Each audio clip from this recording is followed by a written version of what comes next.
Halo, selamat pagi semuanya. Hari ini kita akan membawakan suatu acara webinar ERA ya, yang berjudul mengenai keabsahan transaksi properti menggunakan media elektronik. Oke, di acara webinar kali ini kita kedatangan narasumber, 2 orang narasumber. Satu, yang pertama adalah Mas Ori Setianto SHMH. Ya, beliau adalah lawyer properti yang sudah malang melintang gitu pengalamannya di dunia properti di kantor konsultan hukum. Nanti dari Pas Ori akan memberikan materi ya dari sisi hukumnya mengenai transaksi properti di media elektronik ya, menggunakan media elektronik. Terus yang kedua, kita kedatangan narasumber juga yang mungkin kalau di kalangan tim ERA itu sudah nggak asing lagi gitu ya, udah terkenal gitu. Udah 25 tahun lebih gitu kan. Yang bernama Bapak Asep Ahmad Rosidin. Dia adalah member broker ERA Bandung. Yang saat ini sudah menyandang gelar The Legend. Ya, Pak Asep ini nanti akan lebih ke pengalamannya beliau gitu ya, selama lebih 25 tahun ini, dan termasuk yang saat ini ya, yang sedang menggunakan transaksi-transaksi properti menggunakan media elektronik atau jaringan digital atau online gitu. Kenapa kita menggunakan elektronik atau digital atau online itu saat ini? Karena seperti yang kita tahu semua ya, di dunia termasuk Indonesia itu sekarang lagi mengalami pandemi COVID-19. Yang mau tidak mau ya, kita harus mengubah cara berbisnis atau berusaha kita yang tadinya kita menggunakan media biasa gitu ya, yang biasanya kita manual gitu ya, tertulis gitu kan. Nah, sekarang kita akan hijrah atau pindah menggunakan digital. Ya, mudah-mudahan ya dengan webinar kali ini dapat memberikan pengetahuan dan pengalaman Bapak Ibu sekalian, terutama mengenai transaksi properti ya, apakah itu sah atau tidak secara hukum, atau masih perlu tambahan lagi gitu kan dari sisi hukumnya. Nanti kita lihat pembahasan dari para pakar-pakar tersebut. Oke, kita nggak berpanjang-panjang kata lagi gitu ya, karena waktu kita cukup terbatas ya, lebih kurang 2 jam hari ini. Langsung saja saya akan minta narasumber pertama Bapak Mas Ori Setianto untuk memberikan materinya terlebih dahulu. Oke, untuk Mas Ori dipersilahkan. Baik, selamat pagi semua teman-teman di ERA, Pak Edward, terima kasih atas undangan untuk saya bisa berpartisipasi. Untuk Pak Asep, selamat berjumpa kembali di forum yang baik ini. Pertama-tama saya ucapkan terima kasih buat acara hari ini karena kali ini saya bisa kembali join bersama teman-teman di ERA. Saya dulu ada pengalaman di ERA tahun 2001 ya, tahun 2001 sampai 2004 membantu di legal di sana. Mungkin buat teman-teman tim ERA yang lama mungkin masih mengingat saya gitu ya. Cuman yang baru mungkin ada beberapa komunikasi mungkin di organisasi atau secara langsung kontak saya ucapkan salam kenal dan salam sejahtera, sehat semua. Pada hari ini kita akan mendiskusikan mengenai transaksi online untuk properti. Nah, materi kali ini cukup menarik sebenarnya karena kita baru menyadari dengan adanya situasi COVID-19 ini ternyata lumpuh seluruh aktivitas yang sifatnya manual dan tidak efisien menjadi terbukti gitu ya. Kita seperti ya transaksi-transaksi yang sifatnya manual dan membutuhkan fisik, kelihatannya sudah menjadi dalam tanda kutip sedikit ketinggalan ya gitu. Banyak sekali analisa-analisa bahwa situasi COVID ini bisa menunjukkan, membuka mata kita bahwa ke depan nampaknya harus ada perubahan secara drastis, baik dari cara kerja kita maupun secara khusus dalam transaksi properti adalah sistem dokumentasi ini. Oke, saya akan bicara mengenai transaksi online yang memungkinkan di dalam transaksi properti. Saya ada 1-2 slide saja, sebenarnya tidak terlalu banyak untuk ditampilkan di forum ini.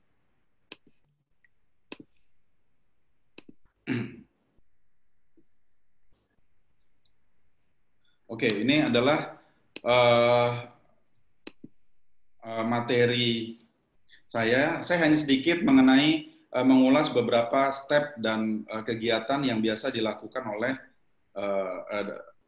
dalam transaksi properti.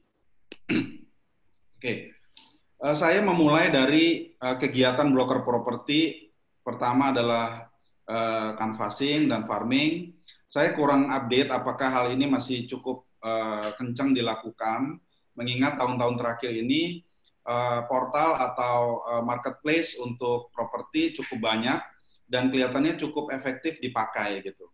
Sehingga mungkin nanti Pak Asep dan teman-teman di tim ERA bisa lebih mendalami apakah canvassing dan farming ini masih ada. Tetapi yang saya lihat di daerah saya tinggal, di daerah Jakarta Pusat, beberapa kali dari brand lain itu cukup rajin lah untuk melakukan canvassing dan farming ini. Oke, di sini untuk canvassing dan farming jelas offline itu dahulu ketika saya awal di ERA tahun 2001 itu cukup gencar ya zaman itu karena komunikasi online masih terbatas, pada waktu itu hanya email atau mungkin BlackBerry mungkin ya, atau mungkin malah hanya email dan SMS saja gitu. Sehingga bagaimana marketing untuk melakukan promosi terhadap produknya, mereka mencetak brosur dan lain-lain itu secara offline jelas itu dijalankan. Dan sekarang secara online sangat memungkinkan untuk dilakukan. Nanti Pak Asep bisa membantu untuk menjelaskan ini.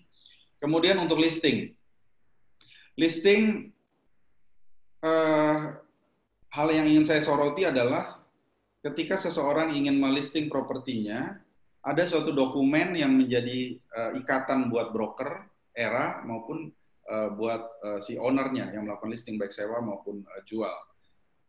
Di zaman dahulu kala itu listing dilakukan dengan manual, yaitu dengan PJP, perjanjian jasa pemasaran yang rangkap 3, rangkap 4 ya waktu itu, kemudian yang masternya dipegang, yang ke era Indonesia dikirim, sehingga pekerjaan tersebut pada waktu itu zaman itu saja sudah tidak efisien. Karena apa? Karena seluruh data seluruh Indonesia listing itu dikirim ke ERA Indonesia untuk dimasukkan ke dalam website ERA Indonesia pada waktu itu. Nah, kendalanya adalah pengiriman ya. Pada waktu itu untuk listing tersebut tidak bisa up to date ya kan, tidak bisa real time, karena mungkin yang di Jakarta bisa ngirim setiap minggu gitu ya, bahkan setiap hari ya kalau di gedung yang sama. Tetapi untuk teman-teman mungkin di daerah Bandung atau di Surabaya, di luar kota apalagi, pengiriman membutuhkan waktu ya. Mereka bisa 2 minggu sekali, bisa 1 bulan sekali, baru dikirim ke pusat, dan kemudian dari pusat dilakukan checking dan baru dimasukkan ke dalam website, sehingga listing offline tersebut baru terdaftar di website itu beberapa hari atau beberapa minggu kemudian, bahkan ada yang bulan sudah mau expired baru listingnya muncul gitu. Sehingga pekerjaan tersebut tidak efisien. Nah, sekarang untuk listing online sangat dimungkinkan, dan itu nanti adalah domainnya dari pembicara berikutnya, Pak Asep, menceritakan bagaimana listing online ini bisa dijalankan. Tetapi kalau kita melihat bahwa ini sangat memungkinkan gitu ya untuk dilakukan listing online. Hanya saya ingin mengedepankan bahwa dokumen untuk listing itu tetap penting, ya. At the end, apabila ada problem atau ada sengketa, misalnya karena komisi tidak dibayar ataukah mungkin ada klaim terhadap properti tersebut yang kita pasarkan, PJP atau perjanjian yang membuktikan bahwa listing itu menjadi sangat penting. Apakah yang melisting tersebut adalah benar dari ownernya properti tersebut, atau dia hanya kuasa atau ahli waris, ya kan? Kemudian juga bisa ini benar ditandatangan atau hanya ditiru atau mungkin lupa tanda tangan atau apa gitu, sehingga dokumen PJP itu penting. Nah, kalau kita menuju kepada PJP yang online, yang listing secara online, hal tersebut menjadi salah satu concern. Secara manual, dalam tanda kutip, online listing secara manual bisa digunakan, yaitu melakukan klik, ya kan, terhadap katakanlah format yang sudah disiapkan, ya kan. Kemudian yang terpenting adalah bagaimana orang ini benar-benar mengkonfirmasi dirinya dia terikat pada perjanjian listing tersebut. Yang umum digunakan selama minggu-minggu atau bulan-bulan terakhir ini adalah tanda tangan di sebuah dokumen yang divideokan gitu ya, baik melalui Zoom ataupun melalui katakanlah foto gitu ya. Jadi tanda tangan tersebut didokumentasikan dan kemudian diupload gitu. Itu untuk membuktikan akan keyakinan bahwa orang tersebut memang listing, terverifikasi KTP-nya, identitasnya. Tetapi sebenarnya di dalam Undang-Undang IT itu sudah diinisiasi untuk menuju pada digital signature. Nah, problemnya kebetulan saya memang beberapa tahun atau beberapa setahun terakhir saya memang mendalami terkait dengan transaksi elektronik ini. Nah, problemnya untuk digital signature itu masih belum cukup familiar gitu. Karena di dalam digital signature tersebut memang harus terverifikasi dan sudah pasti bahwa orang ini yang tanda tangan.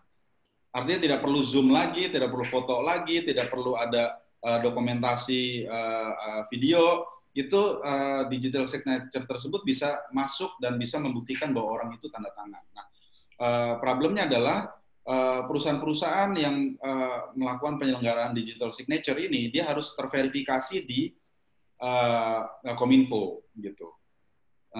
Dan itu terverifikasi dan dia harus membuktikan bahwa sistem digital signature-nya itu adalah sistem yang aman dan secure. Data pribadinya tidak terbuka, tidak bisa disebarluaskan gitu. Tetapi perusahaan ini harus terverifikasi bahwa dia menyimpan data orang itu, misalnya tanda tangan saya itu terverifikasi dengan data-data pribadi saya, sehingga ketika digital signature tersebut digunakan dalam satu dokumen, maka sudah pasti dokumen tersebut adalah tanda tangan saya. Saya nggak bisa menyangkal bahwa itu tanda tangan saya. Nah, proses untuk menuju digital signature tersebut itu tidak mudah.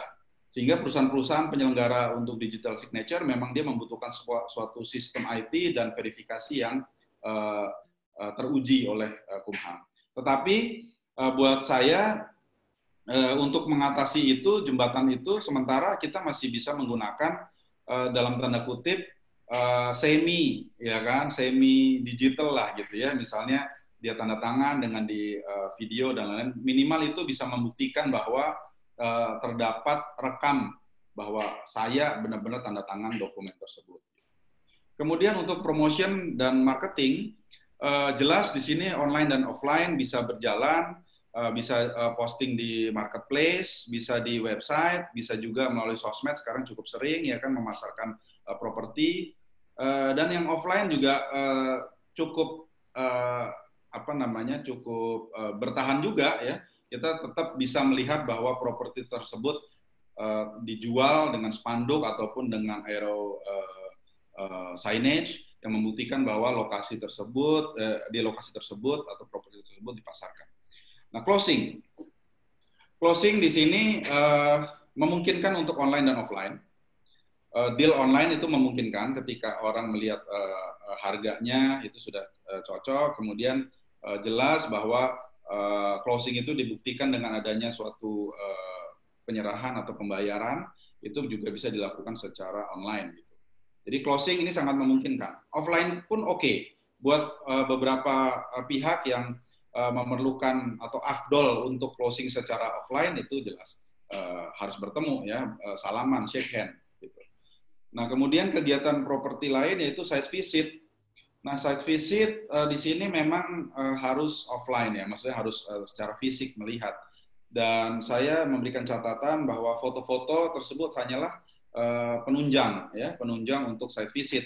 Jadi ketika masuk di platform kita atau di marketplace, maka orang bisa melihat, oh ini cukup sesuai, luasnya sekian, nah itu bisa masuk data. Tetapi ketika melakukan transaksi, memang site visit untuk melihat langsung properti itu sangat penting karena jangan sampai ada klaim di kemudian hari gitu karena transaksi hanya berdasarkan foto gitu. Nah, dan ini masih cukup sering dilakukan dan mungkin selalu dilakukan oleh broker karena site visit ini sangat sangat penting. Saya pernah ingat ada sebuah kasus orang membeli suatu properti tersebut situasi sekitarnya ternyata ada jalan besar ya kan, sehingga di situ dia ketika melihat lokasi tersebut yang dekat jalan tol mungkin dia bisa memprediksi oh ini mungkin suaranya akan bising sepanjang waktu 24 jam selama puluhan tahun. Nah, sehingga dia bisa memutuskan dia membeli atau tidak, sehingga tidak ada komplain di kemudian hari, oh ini ternyata kok bising ya gitu, oh ternyata ini belakangnya kuburan ya gitu. Nah, itu site visit menjadi penting. Selanjutnya untuk PPJB, nah ini saya harus berterus terang kepada teman-teman broker bahwa hukum ini kelihatannya kolot dan sangat konservatif gitu, sehingga transaksi-transaksi yang penting seperti PPJB dan AJB itu untuk dilakukan online itu agak sulit gitu ya. Kenapa? Karena kita membutuhkan sebuah dokumen fisik yang ya bisa otentik ataupun bawah tangan itu harus melalui tatap muka atau menandatangani langsung. Apalagi PPJB yang di hadapan notaris sudah pasti ya kan harus hadir di hadapan notaris di wilayah hukum notaris tersebut. Tidak bisa di luar ya kan wilayah hukum notaris tersebut gitu. Kalau PPJB-nya masih bawah tangan tidak notarial itu masih memungkinkan karena masih bisa sirkuler, tanda tangan bisa difoto, bisa di video, kemudian disirkuler ke pihak yang lain, itu PPJB. Kalau apa namanya di hadapan notaris sudah pasti offline. Kemudian cek sertifikat dalam transaksi sebelum jual beli, cek sertifikat of course dia harus offline. Karena fisik asli sertifikat dibutuhkan untuk dilakukan pengecekan di kantor pertanahan. Online belum tersedia, ya. Online mungkin ngintip-ngintip lah, cuman offline mutlak untuk pengecekan fisik sertifikat karena sertifikatnya akan dicop atau akan distempel. Kemudian di dalam tahapan transaksi adalah pengecekan pada dinas tata kota. Ini sekarang sudah bisa dilakukan online terhadap wilayah atau daerah tersebut, wilayah kelurahan atau jalan itu memungkinkan dilakukan pengecekan secara online. Secara offline pun apabila afdol ingin yang jelas itu masih bisa, gitu ya. Tetapi ke depan kelihatannya cek tata kota untuk online itu sudah dimungkinkan. Kecuali kita membutuhkan sebuah keterangan tertulis dari dinas tata kota, maka harus dilakukan secara offline. Demikian juga untuk melakukan pengecekan IMB asli atau tidak, karena beberapa kali saya berpengalaman berhadapan dengan IMB yang bermasalah, khususnya IMB yang palsu, ya. Bahkan di sebuah developer pun pernah ada kejadian IMB-nya ternyata palsu. Nah itu mau nggak mau pengecekan IMB-nya harus secara manual. Tetapi kalau untuk melakukan pengecekan terhadap peruntukan ya di suatu wilayah terhadap tanah tersebut, maka pengecekan via website itu dimungkinkan, website tata kota. Kemudian pembayaran pajak juga online dan offline sudah bisa dilakukan. Validasi untuk transaksi properti juga sekarang sudah secara online, ya kan? Offline di beberapa wilayah masih dilakukan. Dulu kan untuk validasi transaksi nunggu dan offline gitu, tapi sekarang online dan offline kedua-duanya bisa berjalan. Kemudian tahap AJB jual beli yang seperti saya katakan tadi, ini mutlak harus di hadapan notaris, ya. Kita belum mengakomodir akan adanya transaksi AJB secara online. Demikian juga apabila disupport melalui KPR, tentu dilakukannya secara offline juga, karena harus tanda tangan, akad di hadapan notaris, di hadapan bank, dan lain-lain. Untuk serah terima, ini jelas offline ya, maksudnya serah terima kunci dan fisik, baik itu sewa menyewa ataupun jual beli, itu dibutuhkan secara fisik penyerahan, serta jangan lupa berita acara serah terima, apalagi sewa. Apa yang diserahkan, wujudnya seperti apa, kondisi seperti apa, itu mutlak diperlukan untuk mengantisipasi problematika di kemudian hari. Dan terakhir, tahap pembayaran komisi broker tentu online dan offline bisa dilakukan. Yang cuman ini karena masalah klasik ya terkait komisi broker ini, ada yang dibayar, ada yang nggak dibayar, ada yang ditawar, maka dokumen terkait dengan dokumen listing tadi itu menjadi sangat penting. Dokumen site visit, dulu di era ada buku kunjungan ya, buku tamu, itu juga mutlak harus dipenuhi sehingga nggak ada lagi problem ketika komisi nggak dibayar atau komisinya ditawar, itu kita bisa berani untuk mengajukan klaim. Saya beberapa kali membantu teman-teman broker untuk mengajukan klaim komisi yang tidak dibayar. Bahkan komisi-komisi kecil pun sewa menyewa itu saya membantu gitu. Lebih karena saya pernah menjadi bagian atau insan broker properti yang saya mengetahui betul bagaimana perjuangan teman-teman broker dan marketing yang melakukan jual beli transaksi properti, tapi ketika sudah closing baik sewa maupun jual beli ternyata komisinya tidak dibayar atau dianggap tidak berperan di dalam transaksi tersebut, sehingga teman-teman broker menghadapi situasi tidak dibayarnya komisi. Nah, di situ saya banyak sekali membantu teman-teman broker, baik di era juga ada, non era brand lain juga saya bantu, bahkan sampai masuk ke pengadilan, ya kan, kita bantu untuk mendapat klaim komisi tersebut, karena bagaimanapun juga jeripayah usaha yang dilakukan oleh broker tidak bisa disepelekan begitu saja, tidak dibayar, tidak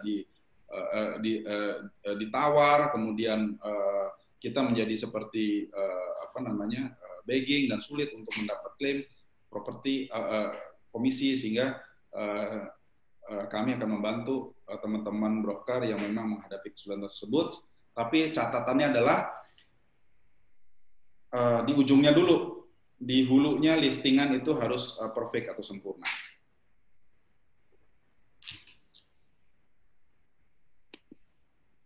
Baik, itu presentasi dari saya.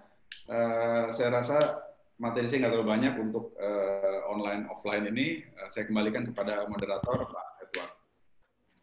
Oke, terima kasih Mas Ori. Oke, terima kasih Mas Ori atas presentasi materi yang diberikan. Ya, diharapkan dengan materi yang telah diberikan tadi, teman-teman era bisa memiliki penambahan pengetahuan, ya, terutama di transaksi online tadi. Oke, untuk yang nanti mau bertanya, tolong ditanyakan di Q&A ya, di chat di Q&A, nanti akan langsung dijawab oleh moderator langsung live gitu. Oke, selanjutnya Ya, kita akan langsung ke Pak Asep untuk mempersembahkan materi berikutnya. Oke, untuk Pak Asep dipersilakan. Ya, selamat pagi nih Pak Edward, Pagi Pak. kemudian Pak Ori. Ya, pertama-tama mungkin saya ucapkan terima kasih buat Era Indonesia atas undangannya. Sebelum saya memberikan atau men-share materi yang insya Allah akan saya bawakan, saya menyapa dulu nih teman-teman partisipan yang sudah gabung. Thank you udah mau ngedengerin. Ya, kemudian juga menyapa teman-teman yang sedang nonton juga di Facebook. Kebetulan ini juga saya live di Facebook. Promosi dikit ya, Asep Ahmad Rosidin. Ya, sorry tidak bisa nyapa satu persatu. Mungkin saya siapkan dulu Pak Edward sebentar.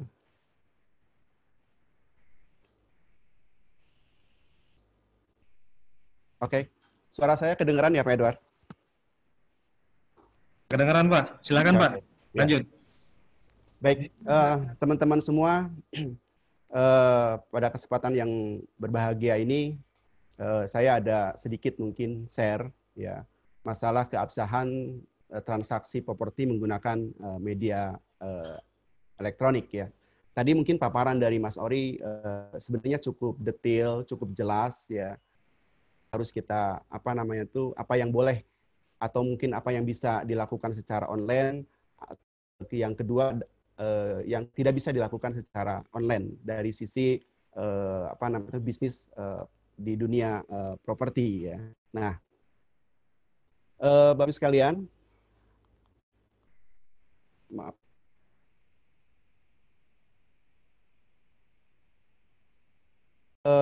Hadirnya era digital ini turut mendorong manusia untuk bertransformasi digital. Disadari atau tidak, transformasi digital ini semakin mewabah ke berbagai sektor. Mungkin saya mulai dari narasi ini.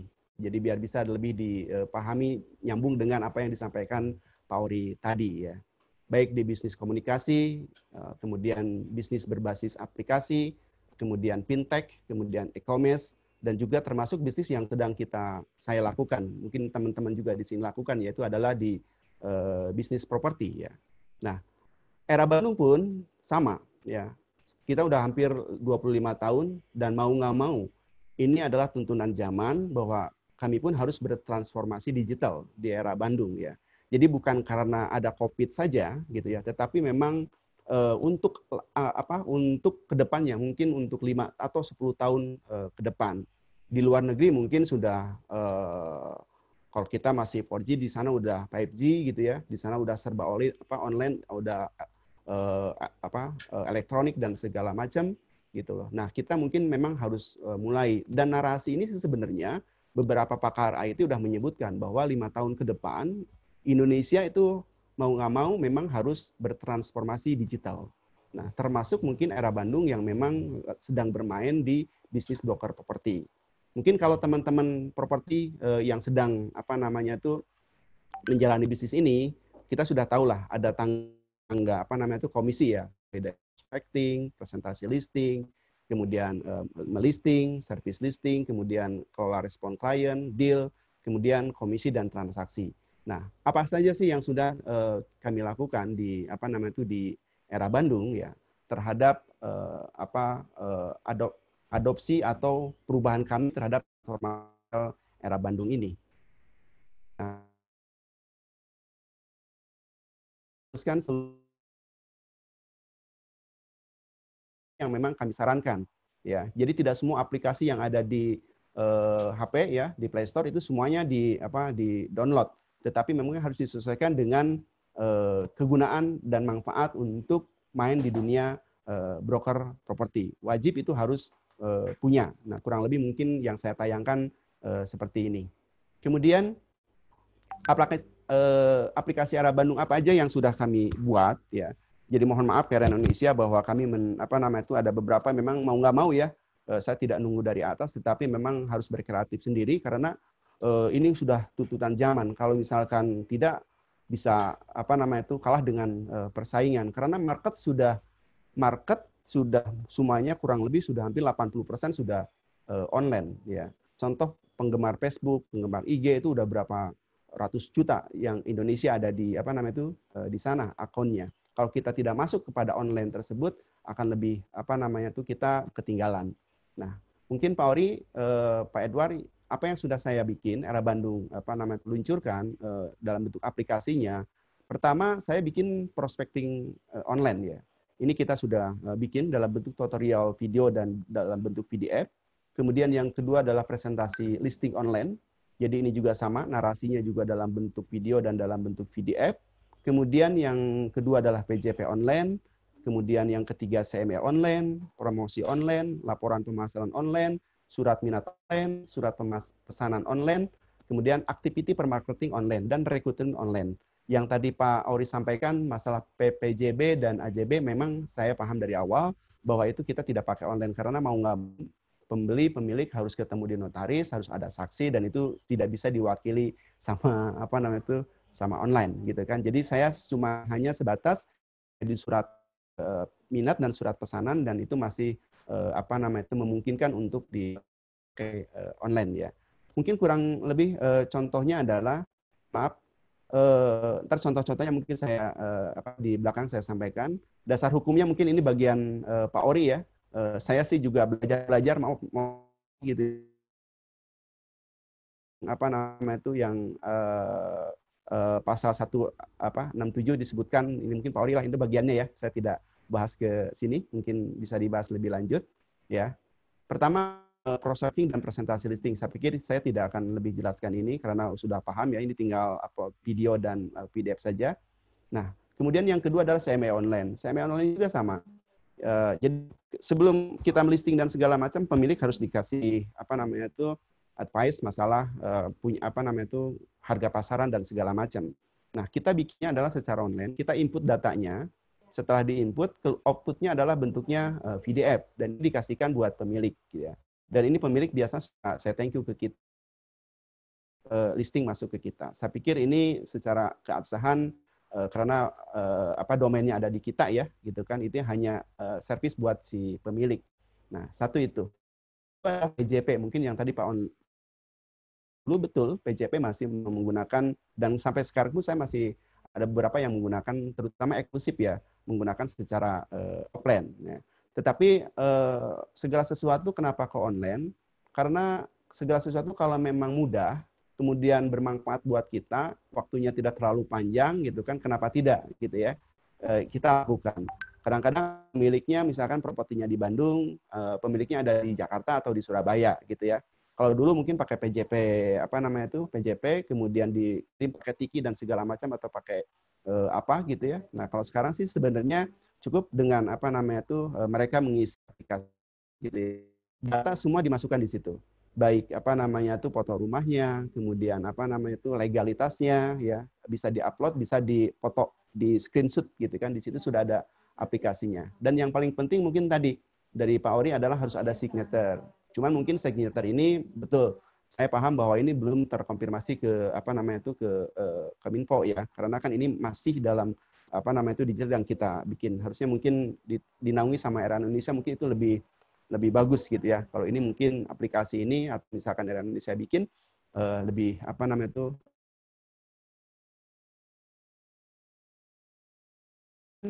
oke, ini membuat schedule saya tidak ini, membuat desain saya tidak iniin. Saya lewat-lewat aja. Ini mungkin masalah ke promosi tadi ya, Mas Ori. Juga memang mau nggak mau gitu kan, selain offline, apa namanya itu kita pakai apa namanya itu pakai online. Cuman ya tadi saya mungkin sebelum webinar saya ngobrol-ngobrol dengan Pak Ori bahwa kalau kita sudah mau main di promosi secara online, hati-hati mungkin ke teman-teman semua bahwa sumber foto, sumber video dan segala macam itu harus betul-betul original punya kita. Jangan sampai punya orang lain kita upload gitu kan, kita langsung anggaplah misalkan punya orang lain kemudian kita share di Facebook kita, itu bahaya. Karena kalau itu punya hak cipta, kita akan kena su. Mungkin ntar Pak Ori bisa menjelaskan tentang hal itu gitu kan. Betul, kita sekarang udah itu promosi secara online ya, tetapi sekali lagi mungkin sama-sama sharing bahwa data atau sumber itu betul-betul harus original ya. Jadi jangan ngambil dari hak cipta orang lain. Kalau toh memang harus ngambil dari hak cipta orang lain, minimal kita harus izin terlebih dahulu gitu ya. Kayak tadi saya sampaikan, Pak, saya mau live di Facebook ya. Sebelum saya live, saya ngomong dulu ke Pak Ori dan Pak Edward. Oh boleh, silakan ya. Saya itu adalah sesuatu hal yang mungkin harus ada etikanya seperti itu gitu kan. Saya tidak berani untuk apa namanya itu langsung live sebelum ada apa permit ya dari yang bersangkutan. Nah, oke, ini promosi digital juga sama ya. Mungkin teman-teman nggak usah di apa kita bahas karena udah sering. Tapi yang paling penting tadi adalah sumbernya betul-betul harus yang original ya. Oke, kemudian selanjutnya adalah laporan pemasaran. Nah, ini juga laporan pemasaran saya kalau dulu mungkin Pak Edward, Pak Ori gitu kan, setiap activity kita bikin laporan pemasaran, kemudian diketik ya di Word gitu ya. Kemudian kita kirim ke pemilik gitu kan, kadang-kadang tulis tangan dan segala macam.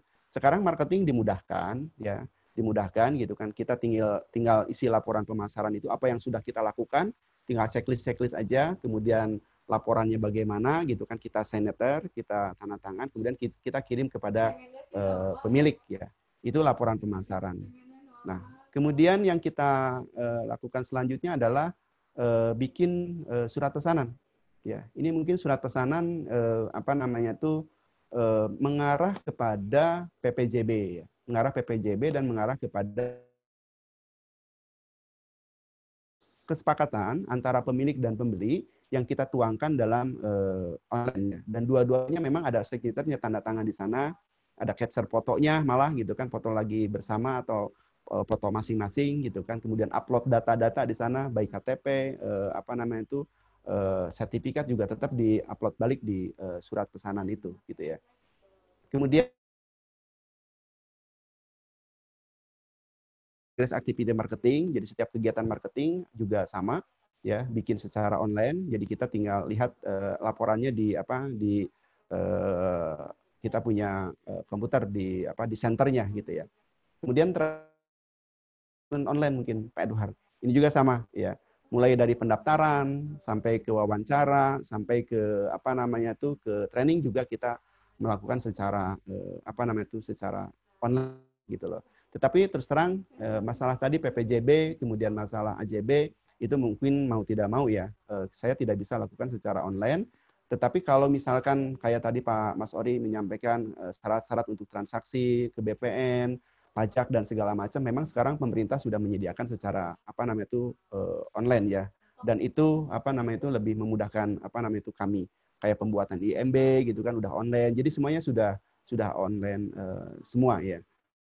Salah keabsahan dan tidak keabsahannya justru saya sih menunggu dari apa komentar dari Mas Ori ya gitu kan, karena terus terang saya sih tidak mau menjadi orang yang pakar di bidang apa namanya itu di bidangnya. Saya hanya membaca-baca, menanya-nanya kepada orang yang paham. Kalau kayak gini boleh nggak? Kalau gini boleh nggak? Kalau gini boleh gitu kan. Selama ini sih yang saya sudah tanya dan segala macam sih mereka bahwa ini adalah ide yang bagus dan silakan lanjutkan secara apa namanya itu secara keabsahan sih mereka ya aman-aman saja gitu kan. Artinya aman itu dalam artian begini, suatu saat kalau misalkan ada kasus dan akhirnya dijadikan ke pengadilan, apa yang kita lakukan itu bisa dijadikan sebagai alat bukti. Satu itu. Dan yang kedua mungkin yang paling penting, broker ini kan sebenarnya bukan apa namanya itu bukan peran utamanya, tetapi yang peran utamanya kan adalah pemilik dan pembeli. Ya, kita hanya mengawinkan kedua belah pihak tersebut. Segala sesuatu kalau mereka sepakat dituangkan dalam perjanjian kan itu sah-sah saja gitu kan, baik online. Saya hanya apa nama itu penengah kedua kubu tersebut, baik pemilik, pembeli gitu kan, yang memang lebih apa dimudahkan. Selama ini perjalanan kami terus terang sama-sama kita juga sama apa namanya itu sedang beredukasi ya terhadap hal ini, baik dari kantor mengedukasi juga pihak pemilik dan pembeli. Ya, ini sesuatu hal yang tidak mudah ya. Tetapi saya yakin karena memang sudah online apa namanya itu akan mengikuti ya. Dulu mungkin Edward ya. Dulu mungkin untuk pesan apa namanya itu makanan pakai GrabFood gitu kan mungkin orang-orang rada susah, tapi sekarang kan lebih gampang ya. Beli di apa beli belanja di Shopee di apa segala macam lebih di apa dimudahkan ya. Nah,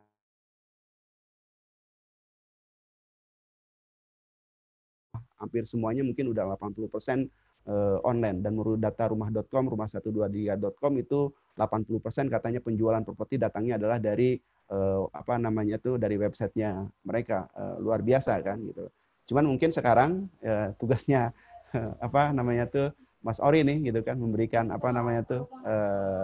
sesuatu hal yang saya tadi sampaikan, narasi ini misalkan kurangnya di mana, lebihnya di mana, mungkin ada yang harus ditambahkan, silakan, saya juga terbuka sih. Itu aja mungkin sementara Pak Edward, Pak Ori, terima kasih. Oke, terima kasih atas materi yang disampaikan oleh Pak Asep tadi. Ya, di sesi ini yang selanjutnya kita akan buka sesi tanya jawab ya ke para peserta. Apakah mau bertanya dengan Mas Ori atau Pak Asep, itu kita persilahkan gitu ya. Oke, untuk yang pertanyaan pertama ini saya dapat dari Ibu Erdian Tokede dari PT Geraha Pena Jawa Pos. Dia mau bertanya dengan Pak Asep nih. Pertanyaan pertama nih Pak Asep. 1. Apakah perbedaan signifikan dari kedua dokumen tersebut? Maksudnya surat minat dan surat pesanan Pak Asep online. Terus yang kedua, berkaitan dengan dokumen-dokumen tersebut, bagaimana dengan keabsahan atau legalitas dari dokumen tersebut bagi pihak developer? Oke, silakan dijawab Pak Asep. Oke, selamat siang nih dari Geraha Pena, apa kabar ya? Ya, memang sih terus terang saya surat minat ini memang diperuntukkan buat developer sih sebenarnya ya. Jadi ada next ke depan gitu ya. Memang kami udah membuat sih surat minatnya. Beda antara surat minat kalau di kami ya, surat minat dengan surat pesanan. Surat minat itu adalah surat surat pesanan. Jadi mungkin sebelum mereka bikin surat minat atau surat pesanan, surat booking ya, SP gitu kan, kita bikin surat minat dulu. Jadi kadang-kadang kan begini Pak, kalau di properti, terutama di primary market itu ya, kalau ada surat minat, minimal dia ada ketertarikan orang gitu kan terhadap properti tersebut itu besar. Contoh lah misalkan satu, dia minat misalkan lokasi mana, kemudian harganya berapa, tipe berapa gitu kan. Itu hanya minat saja kan gitu loh. Setelah promosi yang kita lakukan gitu ya. Dan itu akan memudahkan sih sebenarnya buat buat para pembeli. Nah, setelah itu ya surat minat masuk, barulah teman-teman misalkan marketing yang ada di primary tersebut gitu ya, baru memfollow up orang yang telah mengisi minat tersebut.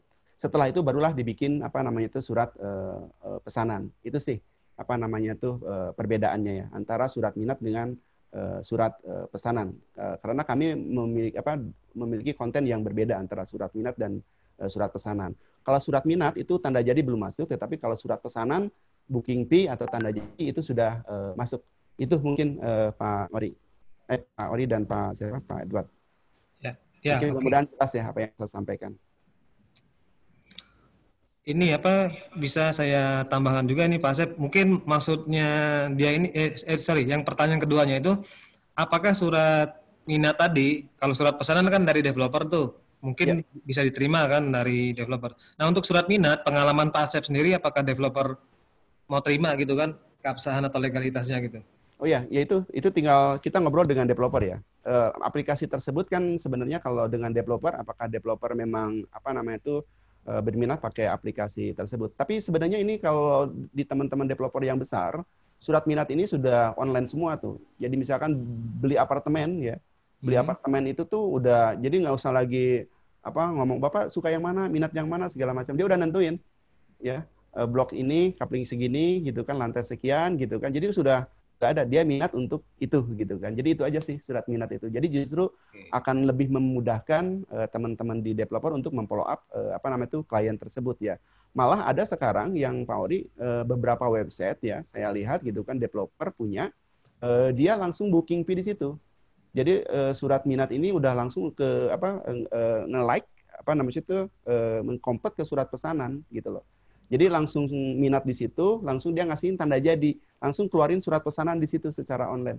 Dan itu ada beberapa developer yang sudah menggunakan aplikasi itu ya secara tersendiri.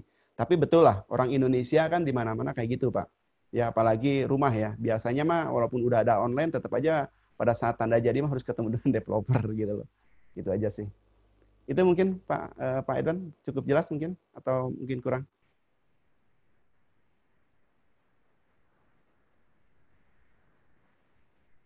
Halo Pak Edwan?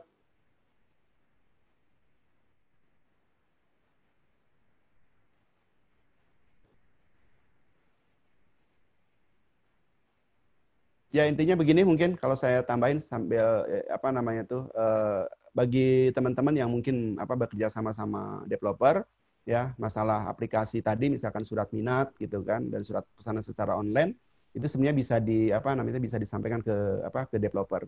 Nah, tetapi tetap sih developer juga harus apa namanya tuh setuju gitu kan. Kalau setuju kan tinggal apa namanya tuh bisa di diadopsi ya itu. Itu mungkin Pak. Oke, terima kasih Pak Asep atas penjelasan dari pertanyaannya tadi.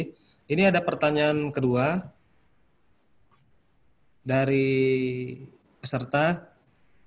Ini ditujukan ke Pak Asep ya.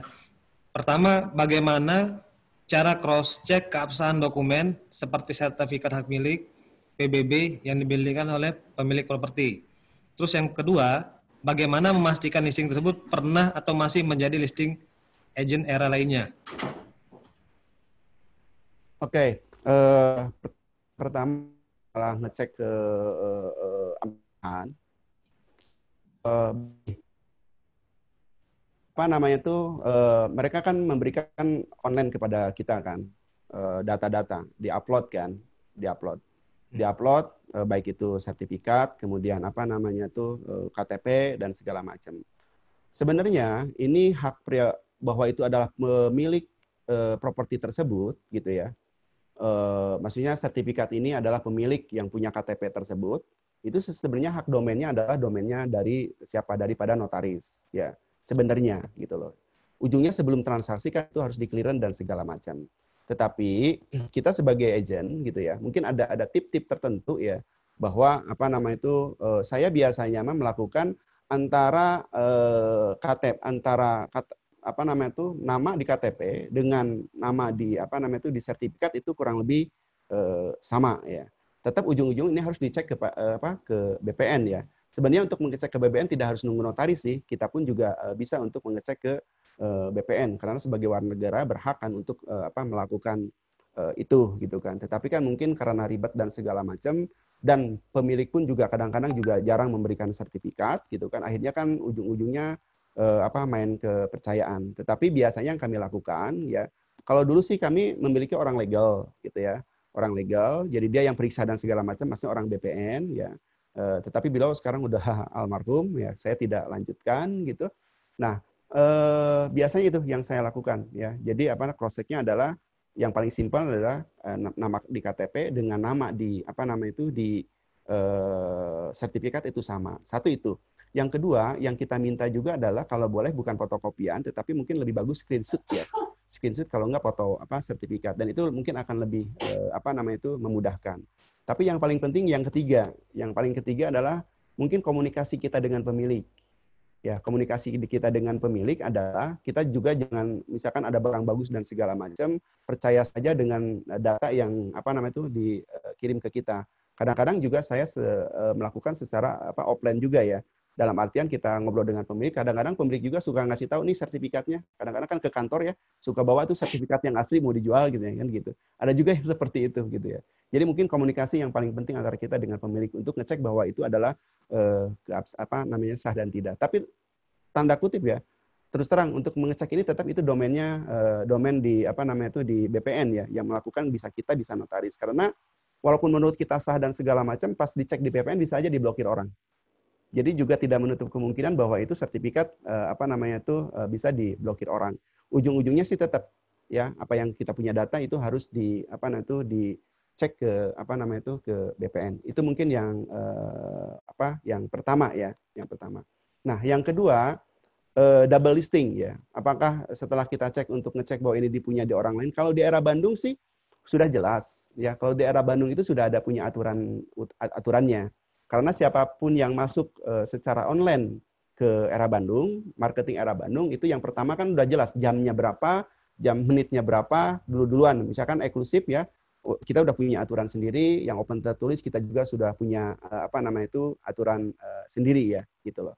Tetapi kalau dengan agent lain di luar apa segala macam, saya sih tidak punya kewenangan untuk itu ya.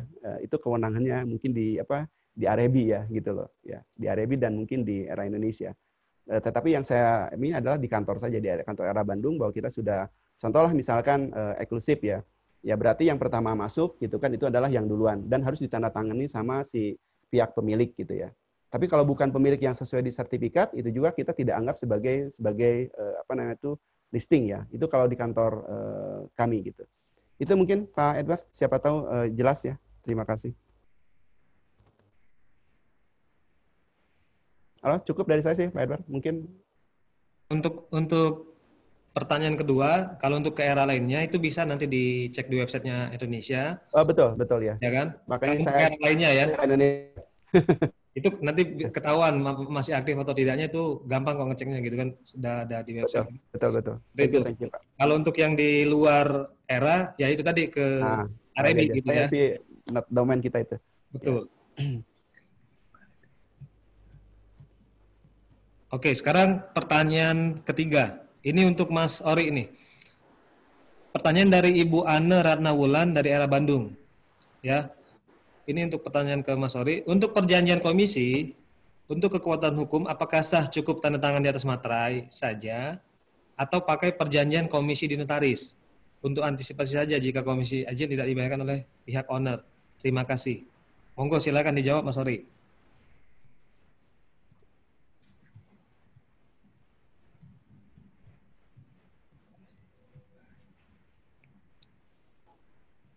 Mas Ori?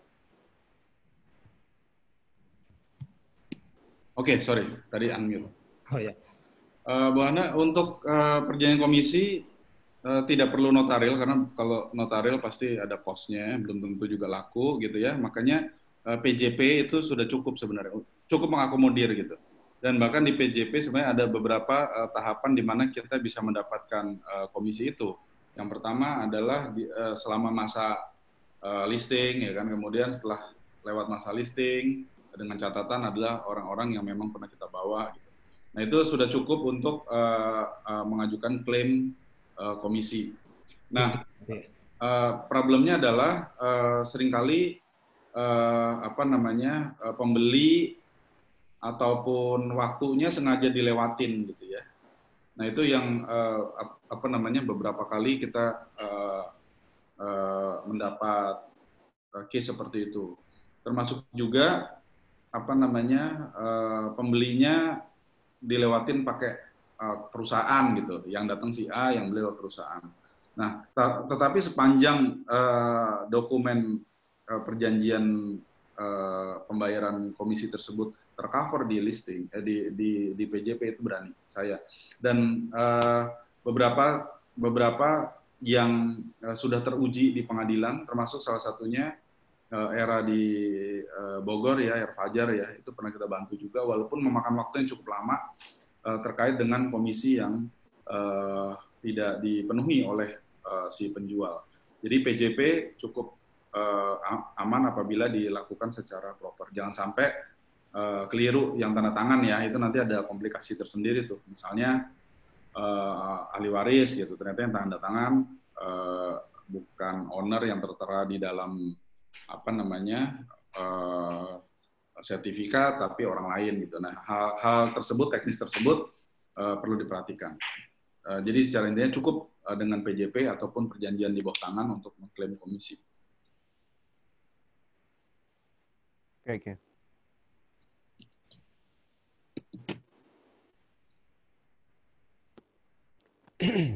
Silakan Pak Edward.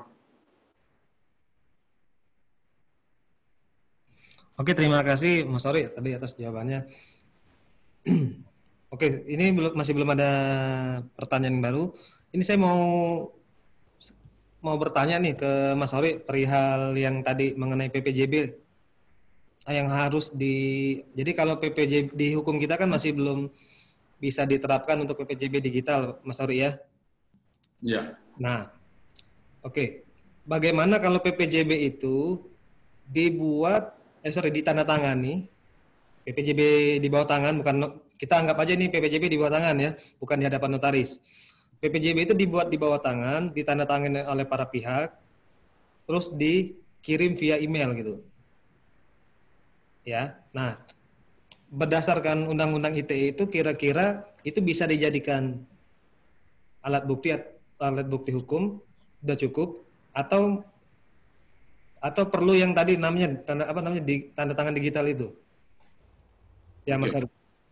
Oke.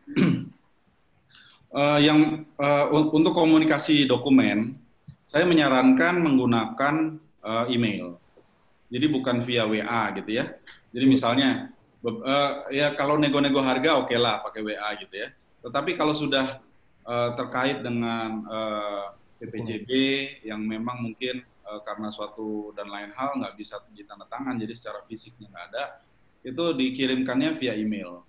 Kenapa? Karena email relatif terverifikasi dan tersimpan dengan baik. Tapi kalau WA satu juga mungkin ada hilang, ya kan, atau mungkin dia bisa deny bahwa ini bukan nomor dia dan lain-lain gitu. Yang jelas ke depan memang kelihatannya semua harus beradaptasi. Kalau tidak kita akan seperti ketinggalan zaman, ya kan.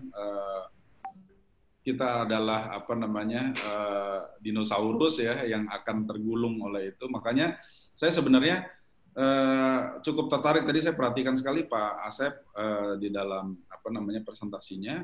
Itu udah berapa lama tuh Pak Asep tuh? Ya lumayan lah Pak. Iya, itu saya rasa perlu disempurnakan, apalagi dari era Indonesia bisa untuk menjadikan itu lebih lingkupnya nasional ya, sehingga ke depan memang harus seperti itu. Dan terkait dengan kontrak ya, jadi di hukum digital ini klik itu juga merupakan suatu persetujuan juga gitu ya. Jadi tidak mesti berupa suatu tanda tangan ya kan, misalnya kita accept, klik atau setuju, itu juga merupakan sebuah persetujuan. Yang penting pada suatu saat nanti ada problem, hal tersebut bisa dimunculkan, bukti digital itu atau jejak digital itu secara teknis bisa dimunculkan, karena katakanlah misalnya yang seperti Pak Asep tadi, submit orang surat minat dan lain-lain itu seperti kalau misalnya kita belanja di Shopee gitu ya, itu barang yang kita minati itu kita bisa klik gitu ya semua ya. Nah terus kemudian kalau minat kan belum mengikat ya, baru minat gitu ya. Nah hal-hal tersebut kan bisa jejaknya bisa di trace. Yang penting dokumentasi approval tersebut secara digital, secara teknis IT itu bisa dimunculkan pada saat ada problem ya. Perlu diingat juga bahwa pengadilan di Indonesia saat ini juga sedang mencoba berusaha keras untuk dalam tanda kutip sebagian migrasi menjadi sidang online gitu ya. Walaupun tidak sempurna ya kan, semua ini masih mencoba nih. Pak Asep, Pak Edward dan teman-teman ERA semua masih mencoba bagaimana mendapat suatu bentuk yang lebih efisien. Bahwa belum bisa masuk digital signature, oke. Karena dibutuhkan pihak ketiga yang memverifikasi dokumen tanda tangan tersebut. Tapi apa yang sudah dikerjakan yaitu dengan semi digital, yaitu tanda tangan kemudian diupload, ada video dan foto, itu cukup bisa digunakan untuk pembuktian. Karena sekarang pembuktian di pengadilan dokumen-dokumen atau data digital itu bisa diajukan sepanjang itu bisa dikemukakan dengan baik. Artinya nanti akan disupport oleh saksi ahli untuk memverifikasi bahwa benar nih, katakanlah Pak Ori sudah memberikan approval untuk mendapatkan CME, mendapatkan sudah submit surat minat atau persetujuan minat gitu ya. Dari klik-klik tersebut sebenarnya misalnya dari ERA Bandung bisa menyajikan itu, ini loh, benar loh buktinya bahwa Pak Ori pernah mengunjungi website, kemudian dia mengajukan minat secara sadar, ada klik-kliknya, dan itu bisa dibuktikan dan bisa dijelaskan itu sangat memungkinkan untuk memperkuat posisi broker, katakanlah misalnya ada gagal klaim tadi misalnya seperti komisi dan lain-lain. Sehingga ke depan bentuk apapun yang sedang dicoba sekarang itu kita harus menghargai, harus appreciate, dan itu menuju ke sana. Memang sulit ya, kayak BPN sendiri karena kita di Indonesia ini masih kolot ya, khususnya hukumnya, harus tanda tangan, harus stempel atau apa itu lebih afdol gitu ya. Padahal saat ini mungkin di luar negeri sudah nggak relevan lagi itu stempel-stempelan gitu. Yang penting itu masuk itu sudah oke. Kayak saya ambil contoh, kita menggunakan transaksi online perbankan, kan kita udah nggak tanda tangan slip lagi ya kan. Udah nggak ada tanda tangan slip, udah verifikasi. Cuman suatu saat saya merasa saya nggak pernah approve tuh rekening saya keluar gitu. Nah pihak bank, misalnya BCA atau Mandiri, dia bisa enggak loh, ini Pak Ori sudah OTP ini sudah masuk ke verifikasi di handphone Bapak, jadi Bapak nggak bisa mengatakan bahwa saya nggak pernah transaksi gitu. Nah yang penting nanti secara IT seperti yang sudah dijalani oleh Pak Asep atau mungkin teman-teman broker yang lain yang sudah mencoba ini, yang penting nanti secara IT bisa terverifikasi dan bisa terjelaskan dengan baik. Ya. Pak Ori mungkin maksud terverifikasi di sini langsung aja ngobrol ya, nggak apa-apa ya, Pak Edward. Ya, silakan Pak. Ya, terverifikasi di sini berarti kan jejak digitalnya itu nggak hilang ya. Satu, ya, jejak digital dari A sampai Z-nya bahwa itu nggak hilang. Yang kedua adalah betul pelaku, bukan pelaku ya, hukum orang yang bersangkutan ya. Ya. Jadi bukan akalan kan gitu loh. Ya. Misalkan kalau tanda tangan betul dia yang tanda tangan signature online, bukan itu orang lain. Walaupun kan tanda tangannya kalau di online tidak saya lihat sih tidak sesuai dengan yang di KTP ya, karena di online rada susah gitu kan karena ini gitu ya. Nah, itu berarti kan walaupun tidak sama kan itu tidak sama ya.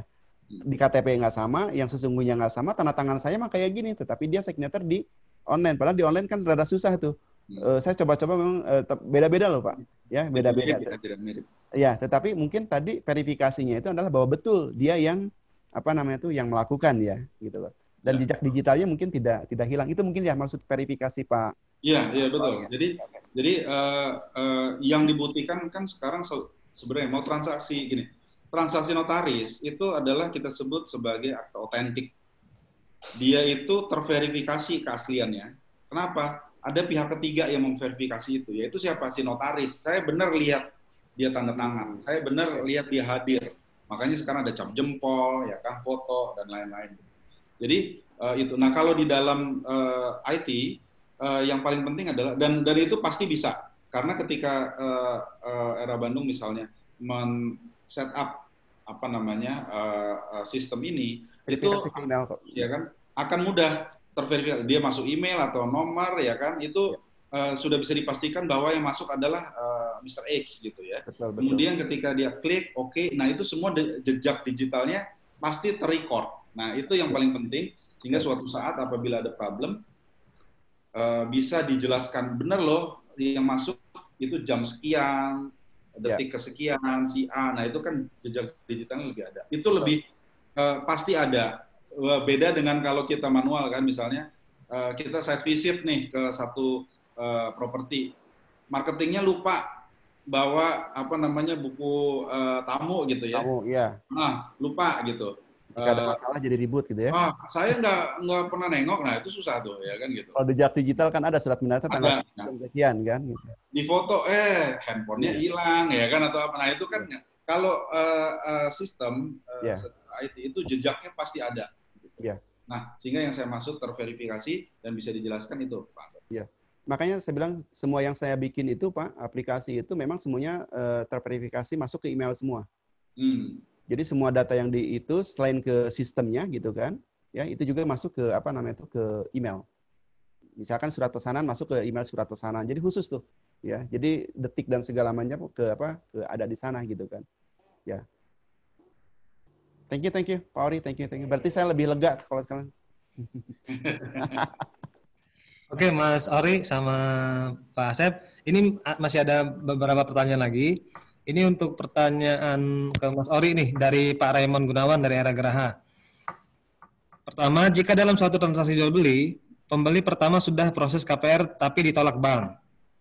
Dalam perjanjian, jika dalam 7 hari tanda jadi akan dikembalikan 50%, tapi penjual minta waktu untuk mengembalikan karena tanda jadi terpakai untuk tanda jadi rumah lain.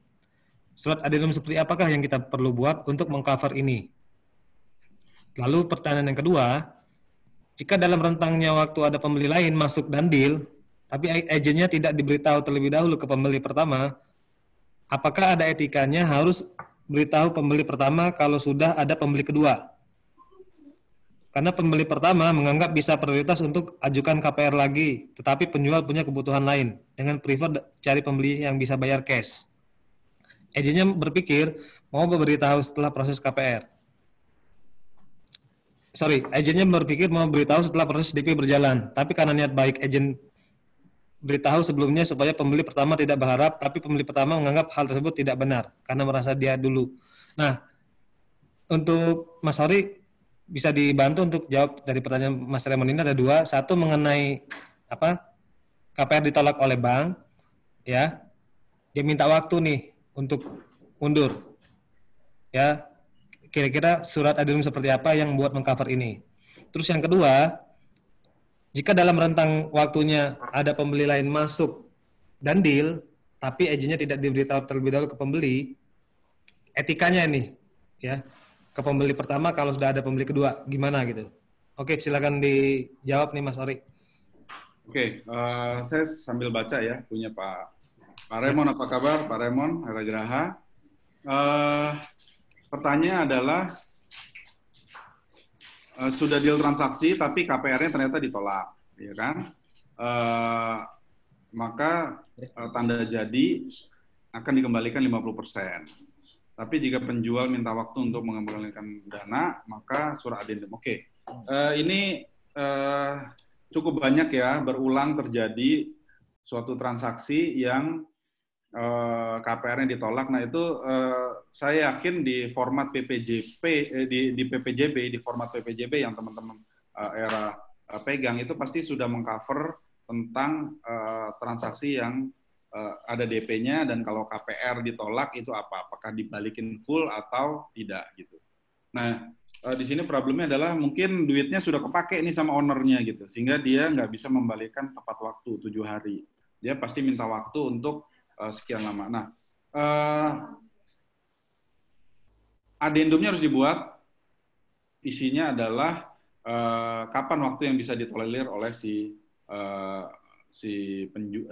pembeli gitu, karena ini kan 100% yang dihangusin cuma 50%, yang hangus cuma 50%. Jadi sehingga sebenarnya itu harus bisa dikembalikan. Apalagi saya nggak tahu apakah ini dititip di era duit DP-nya atau langsung ke rekening si penjual ya. Kalau ke rekening penjual ya jelas bahwa dia bertanggung jawab tuh untuk mengembalikan. Tetapi kalau dia minta waktu adalah toleransi sebatas apa. Dan ini terus terang situasi begini pasti bisa merepotkan broker gitu ya.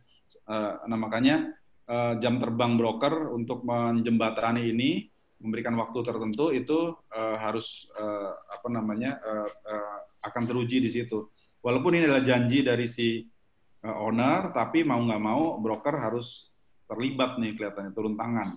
Ya tadi adalah kapan batas waktu yang paling memungkinkan dan bisa diterima oleh si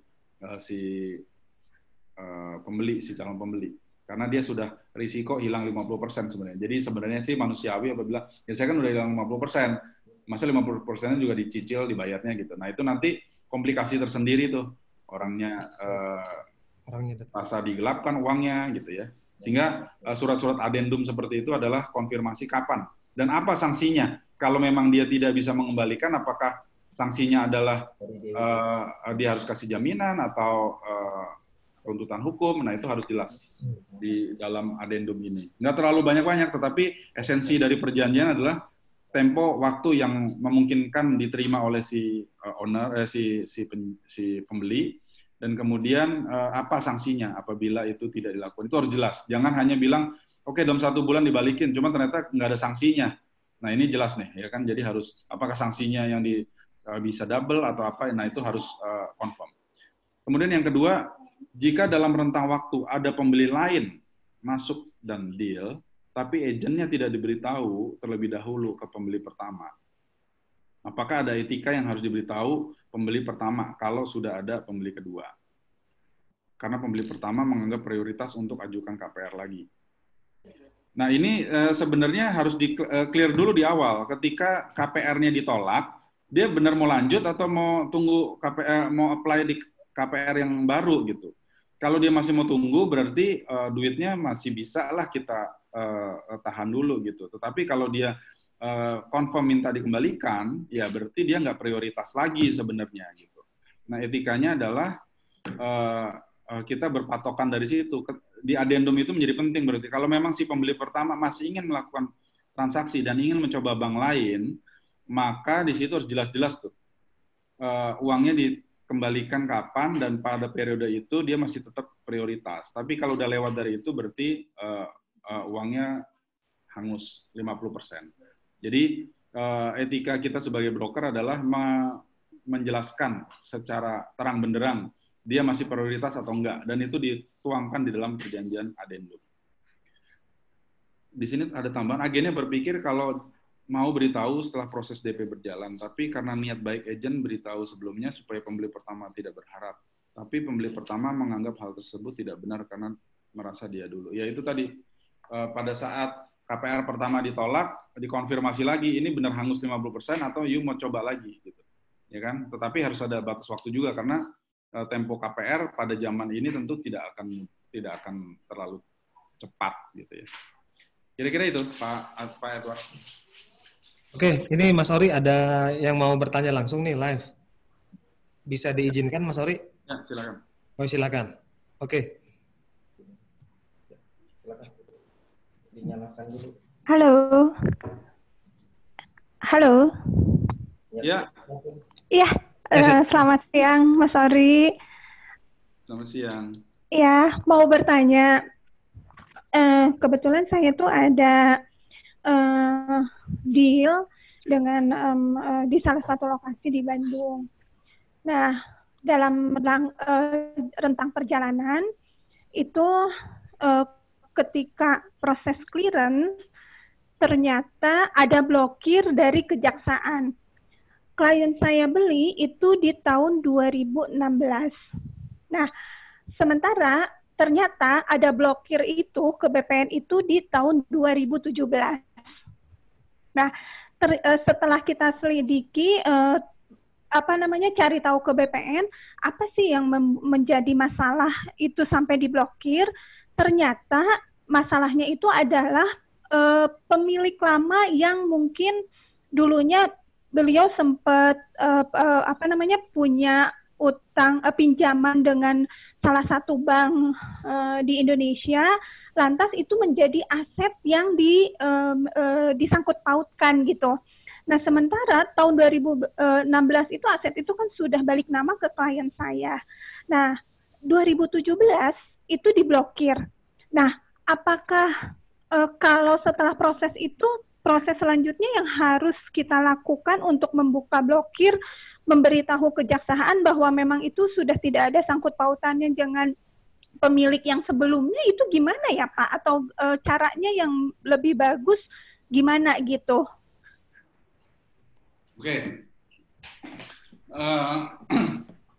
Ini udah masuk aspek legal sebenarnya, ya kan? Nggak apa-apa, karena ini ada kesempatan baik. Ini di Bandung co-broking nggak sama Pak Asep nih?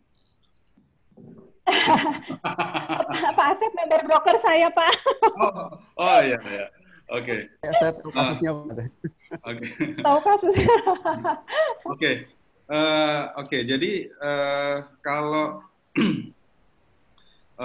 pemblokiran, ini kan transaksi 2016, artinya sudah sah beralih kepada pemilik baru.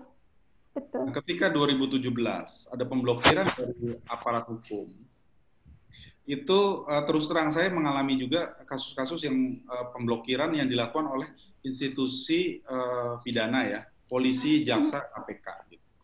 Ini kuat banget nih Bu. Ini problemnya tuh di situ. Jadi pemblokiran yang dilakukan oleh polisi, jaksa, dan KPK itu mempunyai kekuatan yang tinggi di situ. Sehingga ketika itu diblokir, semuanya lemas.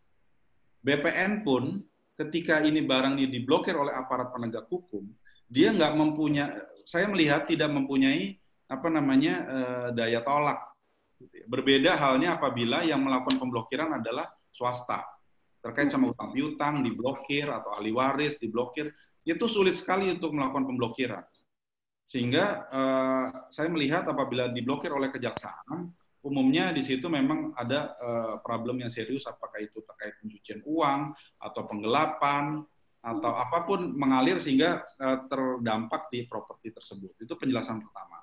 Yang kedua, upayanya apa? Kalau paling yang harus dilakukan pertama adalah ketika itu diblokir, kita melakukan klarifikasi dulu kepada kejaksaan, mengajukan surat keberatan. Jadi upaya persuasif dulu, yaitu mengajukan keberatan terkait pemblokiran tersebut, dilakukan penjelasan bahwa ini dilakukan transaksi tanggal sekian gitu. Sehingga harapannya dia mau mengangkat itu. Tetapi apabila yang membuatnya owner, Pak. Ya?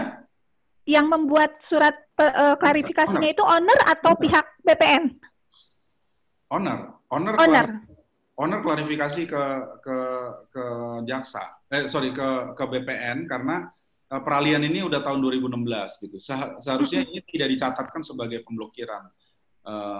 Cuman BPN yang saya bilang tadi, ketika aparat hukum yang melakukan pemblokiran dia nggak bisa bergerak gitu. Nah sehingga klarifikasi kita ajukan ke kejaksaan, fungsinya adalah memberikan penjelasan ke jaksa bahwa transaksi ini adalah sudah setahun lalu, nggak ada sangkut pautnya dengan pemilik lama gitu. Nah tapi apabila gini, saya sering menemukan jaksa kan hanya menjalankan perintah atasan. Sehingga atasannya akan melihat, oh ini termasuk benar-benar barang yang harus diblokir atau enggak. Saya khawatirnya dilakukan sembarang pemblokiran gitu. Karena oh ini punya si A, ya udah si A semua asetnya diblokir, kecuali memang pencucian uang. Kalau pencucian uang adalah aliran uang itu kemana dan berbentuk apa, itu yang akan terblokir. Nah dicek lagi nanti di kejaksaan ini tindak pidananya apa. Apakah ada pencucian uang? Kalau pencucian uang memang masuk. Cuman kalau yang lain, penipuan atau apa itu nggak masuk sebenarnya. Nah, upayanya kalau klarifikasi memang tidak bisa membuahkan hasil, maka secara hukum acara pidana dimungkinkan adanya perlawanan. Mau nggak mau ini harus diajukan perlawanan di pengadilan Bandung, gitu ya, tempat kedudukan atau tempat lokasi. Itu mengajukan perlawanan terhadap blokir atau perlawanan terhadap sita yang diajukan oleh kejaksaan. Jadi si ownernya mengajukan perlawanan. Atau bisa juga diajukannya adalah pada saat terdakwanya sidang di pengadilan, ya. Jadi pada saat terdakwa sidang di pengadilan, si owner ini mengajukan semacam surat intervensi kepada majelis. Sebenarnya bukan intervensi, dia hanya mengajukan surat bahwa barang bukti yang diblokir atau disita oleh kejaksaan ini tidak menjadi barang bukti di putusan akhir. Jadi nanti di putusan akhirnya penyitaannya atau pemblokirannya itu diangkat. Nah itu cukup. Jadi ada 3 alternatif. Pertama, klarifikasi dulu, minta dicabut ke kejaksaan. Betul. Kalau enggak, berarti mengajukan perlawanan di pengadilan Bandung terhadap sita yang diajukan atau diletakkan oleh jaksa. Atau ketiga, kita ikut di perkara pokoknya, mengajukan surat kepada majelis hakim yang memeriksa terdakwanya bahwa barang bukti ini harus dikeluarkan dari daftar barang bukti yang disita oleh kejaksaan. Oke, baik. Iya, karena katanya BPN tuh yang mau membuat surat untuk klarifikasi ke sana aja sampai sekarang nggak dibuat-buat, lamanya minta ampun gitu loh Pak. Makanya bingung juga ini langkah selanjutnya harus ngapain gitu. Iya. Ya itu langkahnya. Jadi ada tiga. Dicoba dulu, kasih klarifikasi dan minta diangkat begitu dulu gitu. Betul. Baik. Ya, terima kasih banyak Pak Ori. Oke, gimana Bu Dewi? Apakah sudah puas dengan jawaban dari? Iya, puas. Makasih banyak Pak Edward. Ya, sama-sama. Oke, lanjut lagi nih Mas Ori. Kita ada satu pertanyaan lagi nih dari Bapak Firman Taufik dari arah Bandung. 1. berkaitan dengan wan prestasi dari pemilik rumah dengan tidak membayar komisi atau mengurangi komisi, apakah ada jurus itu selain PJP yang kita pegang selama ini? Karena apabila kita komplain atau mengarah urusan hukum, kami terkendala waktu, biaya, sama tenaga. Banyak urusan lain yang tersita gitu. Demikian pertanyaan saya. Terima kasih. Oke, silakan Mas Ori. Ya, ini masalah klasik ya. Ya, klasik. Klasik ya, Pak Asep ya. Komisi ditawar, ya kan, komisi nggak dibayar, ini klasik. Makanya saya bilang, perjanjian awal di hulunya harus kuat ya. PJP kita harusnya cukup kuat gitu. Nah, problemnya ini kan waktu, biaya, dan tenaga. Terus terang, saya banyak sekali membantu. Gini, kalau broker tidak mengajukan klaim terhadap komisinya, berapapun itu, kapan profesi broker ini dihargai dan dihormati oleh masyarakat gitu. Karena mereka yang jelas mereka sudah mendapat manfaat langsung terjualnya properti ini atau sewanya laku gitu, dikerjakan oleh broker. Apalagi broker memang melakukan kegiatan pemasaran ya, baik mau online mau offline, pokoknya kita udah kerja sebenarnya dan itu terikat dia harus bayar komisi. Jadi nggak usah khawatir kalau terkait waktu dan biaya. Sekarang sudah ada. Ya. Suaranya. Tunggu sebentar. Suara di saya jelas nih Mas Ari. Jelas ya? Jelas, suara saya jelas. Oke. Saya lanjutkan. Untuk sekarang sudah ada peraturan Mahkamah Agung tentang gugatan sederhana, PERMA. Peraturan Mahkamah Agung tentang gugatan sederhana apabila sengketanya itu di bawah 500 juta. Pada saat pertama itu sengketa di bawah 200 juta. Cuman sekarang udah dinaikin sama Mahkamah Agung. Kalau sengketanya di bawah 500 juta, itu ada namanya gugatan sederhana. Itu cuman di pengadilan negeri. Jadi 30 hari itu udah selesai. Dan ini pernah saya jalankan 2 kasus. Yang satu kasus ada teman broker lain, itu komisinya itu cuman 30 juta. Ya. Komisi 30 juta, dikabulkan oleh pengadilan lumayan, dapat 61 juta, gitu, ya kan? Kemudian Era Fajar itu juga tuh, ya Pak Hendri ya kalau nggak salah ya, itu juga komisinya juga nggak besar, tetapi komisinya kalau nggak salah 28 kalau nggak salah ya, saya lupa. Cuman dikabulkan 60-an, akhirnya disettle di 40 gitu. Nah, walaupun terus terang recover-nya cukup lama ya. Sidangnya sebenarnya cukup 1 bulan. Tapi eksekusinya yang agak lama gitu. Karena gugatan sidang sederhana itu bisa 1 bulan, tapi eksekusinya nggak ada eksekusi sederhana. Eksekusinya tetap harus ikut urut kacang gitu ya. Jadi harus mengikuti urutan nomor gitu. Nah, jadi kalau menurut saya kalau terkait waktu, kalau ada komisi yang tidak dibayar, kita berhitung secara ini aja. Katakanlah komisinya di bawah 500 juta, nggak usah khawatir, kita masukkan ke gugatan sederhana, itu dalam 1 bulan, kurang lebih ya, itu bisa putus. Dan itu pernah kita jalankan, dan 3 kali saya ajukan ini, bantu teman-teman broker, menang semua. Gitu. Eksekusinya agak lama. Cuman akhirnya tetap dibayar. Kemudian biaya, tidak sebanding, betul sekali. Tidak sebanding, kita biaya, misalnya fee-nya 30 juta atau 50 juta gitu ya. Biayanya kalau biaya lawyer cukup besar gitu ya. Nah, makanya saya terus terang membantu teman-teman broker. Bukan saya promosi ya, Pak Asep ya. Cuma teman-teman broker seringkali saya bantu. Biaya at cost aja, biaya dulu, biaya resmi gugatan. Karena saya tahu persis, komisinya tuh nggak cocok nih untuk masuk ke dalam sengketa gitu ya. 50 juta kalau lawyer berapa dia mau dibayar? 20 juta mungkin udah nggak cocok. Iya kalau menang, kalau kalah gimana gitu kan. Nah, sehingga saya selaku lawyer yang suka membantu teman-teman Arebi, sepanjang itu masuk di dalam Arebi yang terdaftar di wilayah situ, misalnya di Bandung, Jakarta, Banten, itu masuk. Saya bisa memberikan servis tidak berdasarkan fee, ya kan? Tidak berdasarkan lawyer fee. Jadi cuman saya selalu campaign untuk berapapun tetap diajukan gugatan, bukan karena saya mau dapat duit, karena duitnya juga nggak seberapa. Saya ingin profesi broker ini terpandang. ya. Jadi kalau dikit-dikit nggak dibayar ya harus kita klaim. Sehingga suatu saat masyarakat teredukasi bahwa broker ini adalah orang yang sudah bekerja dan membantu dan tidak bisa fee-nya dikemplang begitu saja. Tenaga, ya kalau sudah sengketa, anggaplah ini tidak terbayar, ya, sehingga nanti pada saat pengadilan memutuskan dibayar itu adalah bonus kita. Gitu. Jadi tenaga, pikiran khususnya, pikiran nggak usah di perkara ini, pikir yang positif, pikir yang tetap jualan, sehingga energi Anda masuk ke energi yang positif, yang sengketa biar diputus oleh pengadilan. Kira-kira gitu buat Pak Firman.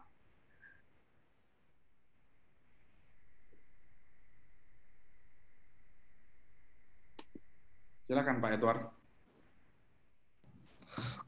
Oke, terima kasih Mas Ori sama Pak Asep. Ya, Pak Edward, lanjutkan. Sorry, maaf ya, ini internetnya lagi gangguan. Oke, dengar suara saya kedengaran? Dengaran ya. Ya. Oke. Jadi kalau saya perhatikan dari pertanyaan-pertanyaan tadi sih lebih ke praktik di lapangan ya, komisi nggak dibayar, terus digital, perjanjian digital gitu kan. Oke, untuk yang para peserta yang lain, ini ada yang mau bertanya ini ya? Belum.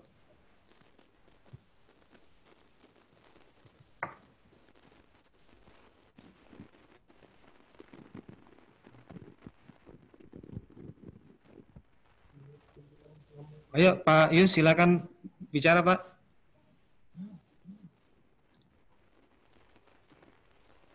Gimana ini?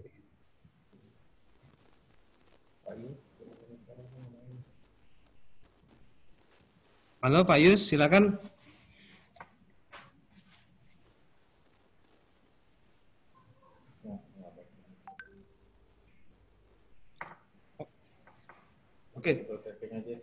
Oke, ya udah kita lanjut sambil nunggu Pak Yus Indrajaya.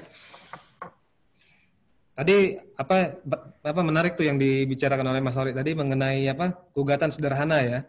Ya Mas Ori ya. Ya. Ini memang cocok sih buat broker gitu kan. Nah, untuk gugatan sederhana ini gitu, apakah bisa langsung dilakukan broker itu sendiri atau harus menunjuk lawyer gitu? Oke. Gugatan sederhana ini salah satu catatan penting untuk gugatan sederhana itu adalah domisilinya mesti sama. Jadi misalnya ya, nah ini penting nih. Selain perjanjian selain perjanjian PJP, itu coba dilihat KTP-nya sehingga kita bisa tahu dia domisilinya di mana gitu. Jadi misalnya contoh di Surabaya gitu, maka si penjual yang nggak mau bayar komisi itu harus tinggal di Surabaya. Eranya juga era di Surabaya. Terus yang disengketakan itu 500 juta ke bawah. Dan saya rasa ini cocok buat broker. Jadi pada waktu pengalaman saya yang di Bogor itu, pemilik rumah yang nggak mau bayar, domisilinya juga di Bogor, kebetulan eranya juga di Bogor, ya kan? Jadi sengketanya pas di situ. Yang nggak bisa adalah, dan itu di bawah 200 juta pada waktu itu komisinya. Dan yang nggak bisa itu misalnya domisilinya di Bandung, ya kan? Yang masarin era dari Batam gitu ya, kemudian rumahnya di Batam gitu. Nah, rumahnya mungkin di provinsi. Nah, itu yang nggak bisa. Jadi dia harus satu wilayah yurisdiksi hukum. Gitu. Nah, itu paling penting yang perlu diketahui buat teman-teman. Tapi ada juga, saya juga bantu ada salah satu era juga, itu komisinya cukup besar, harus lewat polisi, tapi ya emang capek gitu. Sehingga komunikasi broker dengan owner ini penting sehingga terhindar masalah itu.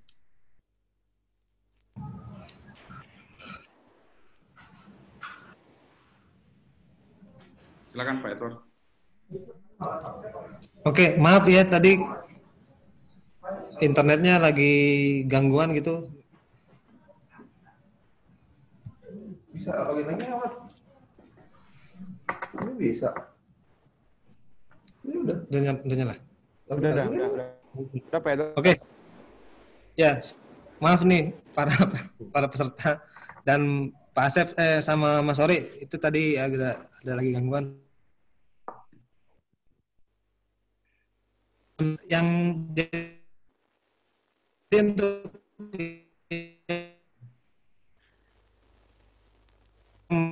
mengajukan gugatan sederhana tadi itu bisa. Halo Mas Ori. Ya, ya.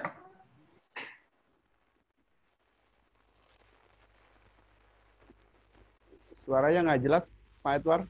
Kurang jelas Pak Edward. Nge-like ya.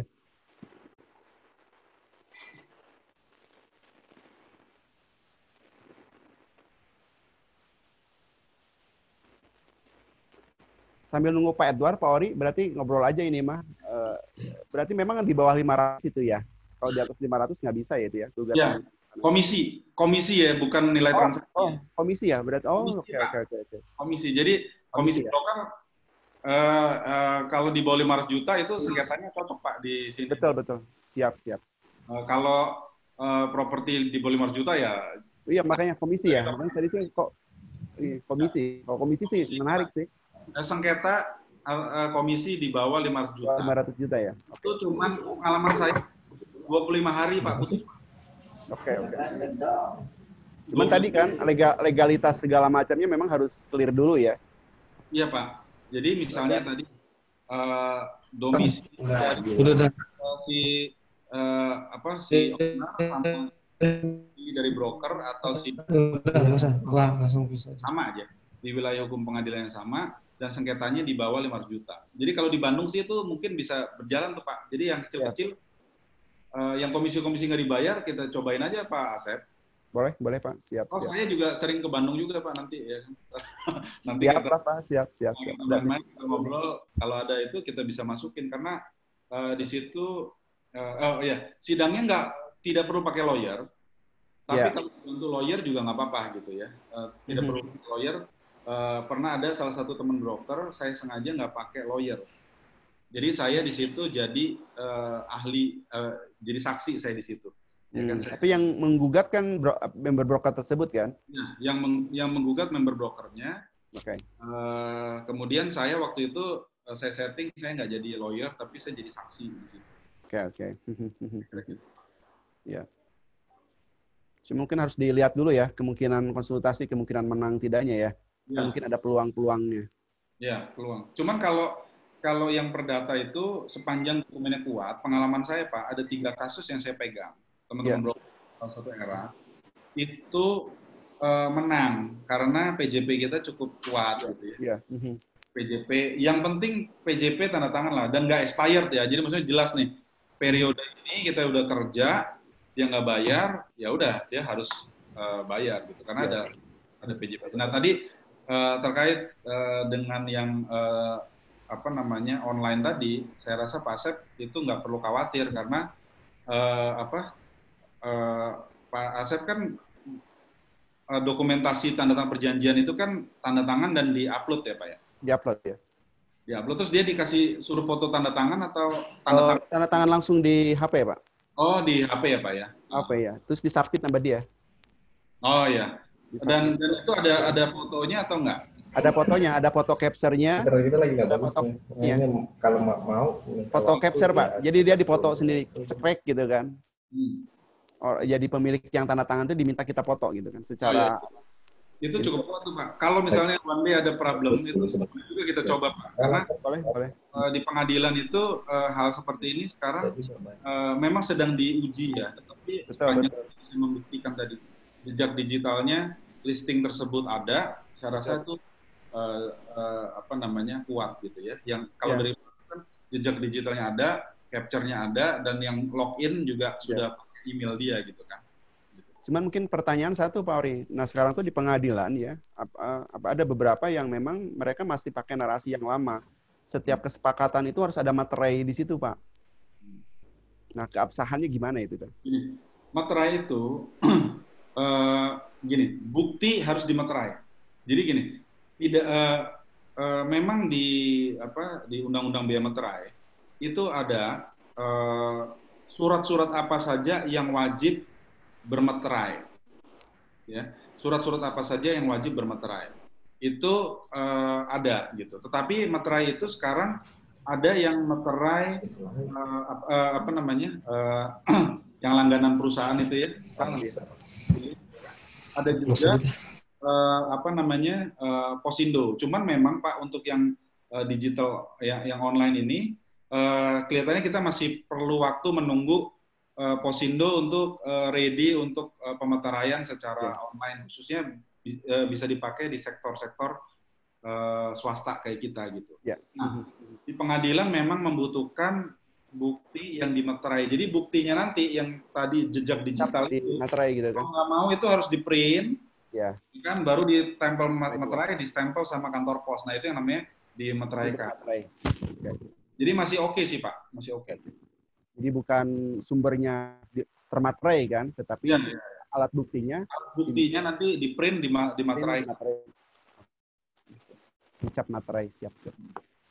Thank you Pak Ari. Punten Pak Edward, saya langsung ngobrol tadi. Mangga silakan. Ya, makasih Pak Asep dan Mas Ori tadi lagi stabil. Ini ada satu pertanyaan ini sepertinya sama ini di dua pertanyaan ini.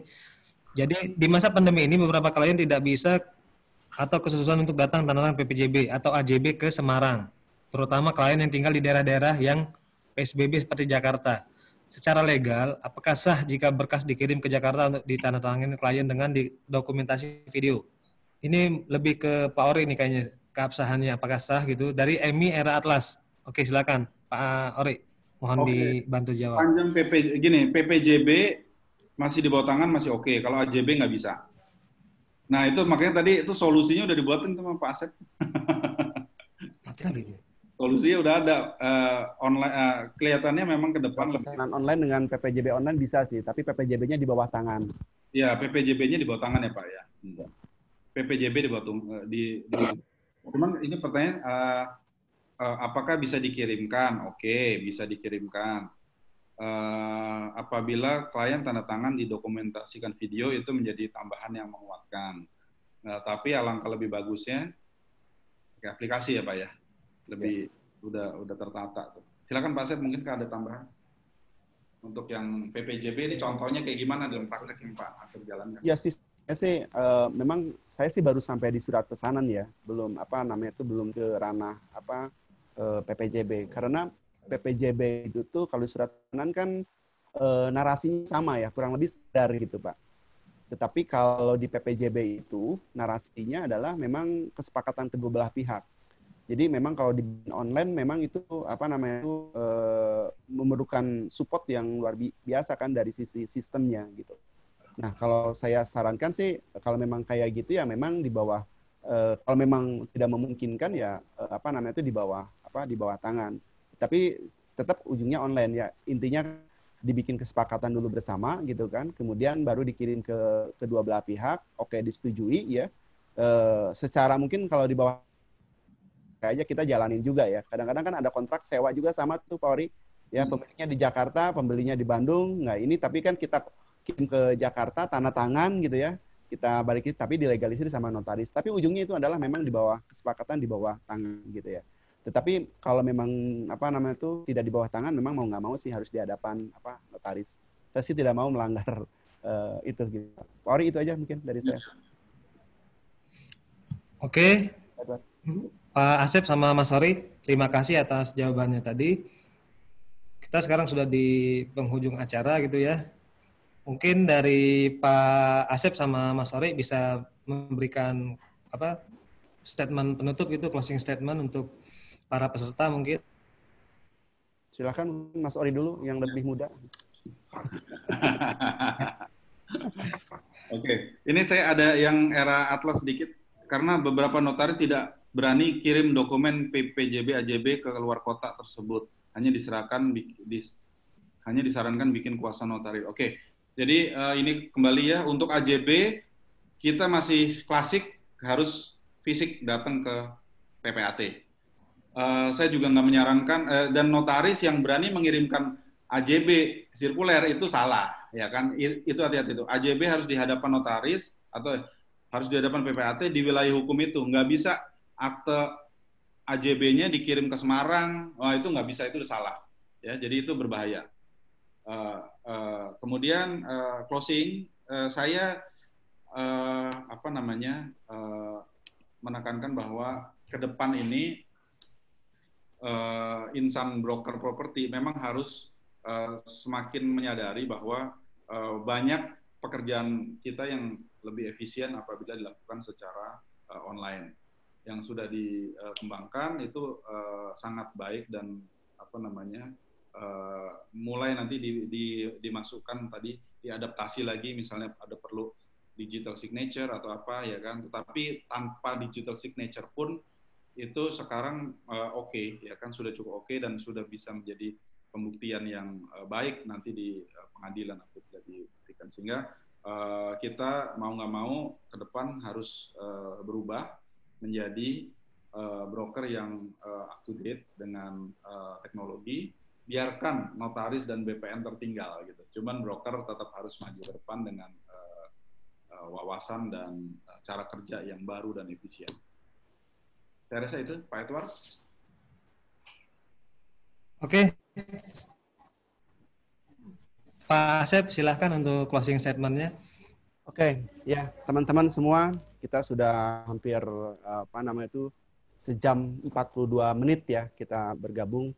Mudah-mudahan apa yang disampaikan saya, terutama dari Ori, itu bermanfaat buat kita semua. Saya juga thank you buat Era Indonesia ya.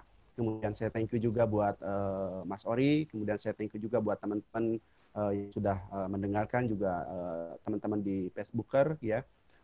Dari saya sih hanya sedikit saja bahwa mau nggak mau kita memang mau nggak mau harus belajar ya, belajar dan belajar dalam hal broker online ini gitu ya.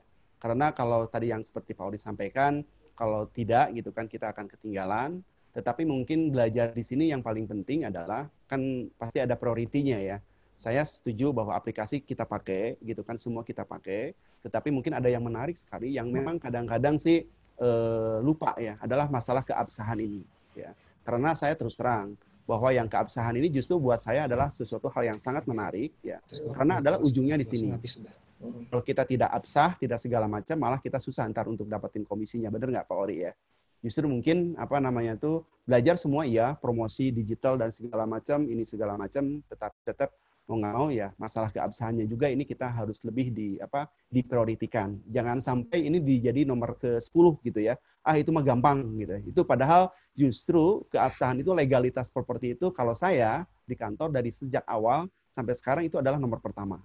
Ya, masalah legalitas, masalah sertifikat, masalah ini itu adalah yang pertama, perizinan yang pertama semua. Percuma sekarang deal angka, harga segala macam udah sepakat, segala macam udah sepakat, memang legalnya tidak benar kan gitu loh ya.